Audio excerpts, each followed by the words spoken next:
gitu, yang paling dar-der-dor soal saham. Jadi pertanyaan di sini adalah apakah sekarang saat yang tepat untuk investasi di saham? Betul. I'm afraid jawabannya tidak semudah itu, Mas Agung. Karena ini perlu teliti yang mana dulu begitu ya, Bu Lisa tidak ya? semudah yes, oke, kita beli sekarang atau no. Nah kalau no kapan lagi, sekarang harga sudah mulai udah murah dan apakah nanti akan lebih murah lagi? Ya intinya memang nggak ada yang bisa tahu kemana arah market gitu ya. Tapi mungkin ide Pak Lukian tadi cukup bagus.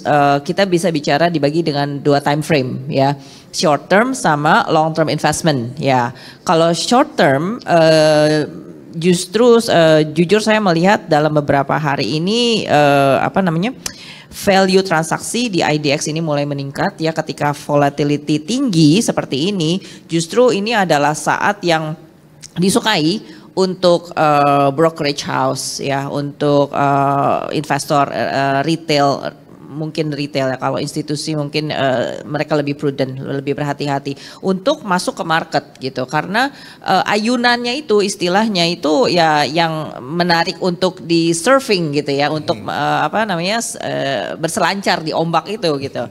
Nah, dan brokerage house itu ya dapat uangnya dari omset, dari volatilitas tinggi seperti ini.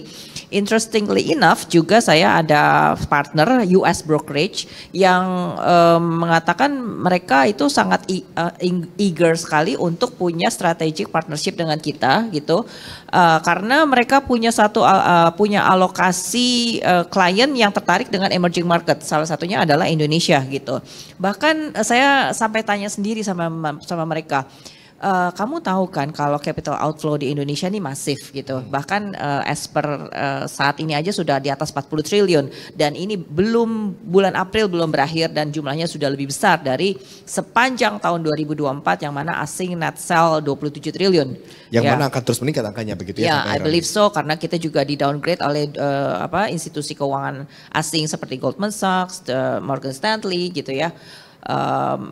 Ya jangan sampai rating kredit kita juga diturunin dari BBB begitu.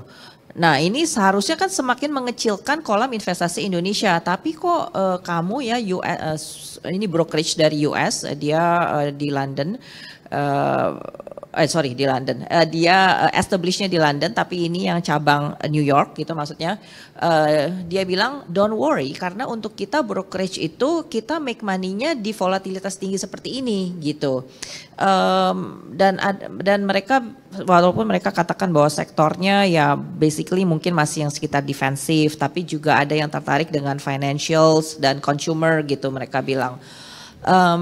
Ya intinya adalah untuk jangka pendek, ketika sekarang kamu valuasi lagi pada murah begini, ya ini adalah saat yang menarik untuk masuk ke market begitu. Walaupun sebenarnya boleh dibilang kita deg-degan juga, mesti waspada. Kalau emas kan kita bisa beli udah diem. Kalau saham kita beli sambil kita lihat-lihat watchlist kan. Karena turbulensi tetap ada kan begitu. Ya. Jadi investasi di saham ini jujur merupakan yang paling rumit mungkin ya, banyak PR-nya. Sudah kita susah-susah analisa fundamental, technical. Ketika nanti malah si Trump nulis buyar semua analisa kita mungkin gitu ya. Makanya itu yang berbeda. Kalau saham kita bisa beli tenang, tidur gitu. Kalau saham kita mesti terus liatin watchlistnya gitu ya. Ya, jadi tergantung karakteristik kita juga mungkin ya. Kalau kita punya waktu, kita punya stamina untuk mengikuti roller coaster market saat ini, bolehlah kita untuk masuk di saat Tapi adakah sektor yang katakanlah yang aman begitu dalam situasi seperti ini? Saham? I don't think so. You don't think so? I don't think so. Property? Sektor yang aman. Properti harus diakui. Tahun lalu itu kebanyakan emiten berhasil membukukan kinerja yang cemerlang di 2024. Naik semua kinerja, hampir naik semua kinerjanya, at least yang emiten ya. Tergantung kebijakan BI kali ya, suku bunganya dinaikkan turunkan begitu kalau properti. Ya itu juga bisa, dan ini tentunya berhubungan dengan daya beli masyarakat. Ternyata benar juga ya, orang Indonesia banyak tabungannya dan masih bisa belanja yang mahal-mahal begitu. Insentif pemerintah terkait relaksasi PPN itu juga membantu banget. Terus kemudian untuk sektor lain. Nah, sebenarnya yang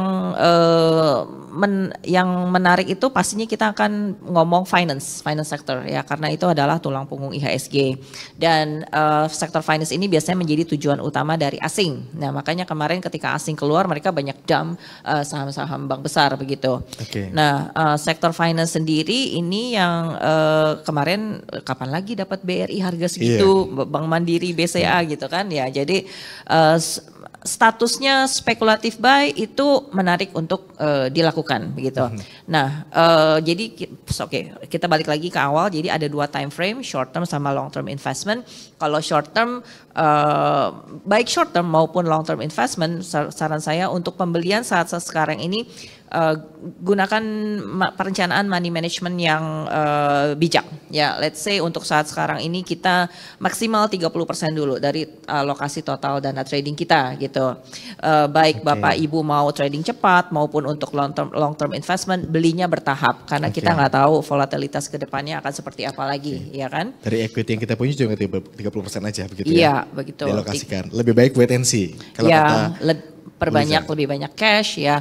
Kalau kita mau istilahnya tes ombak begitu, bahasa gaulnya ya jangan banyak-banyak dulu, jangan full power walaupun harga murah meriah saat ini gitu.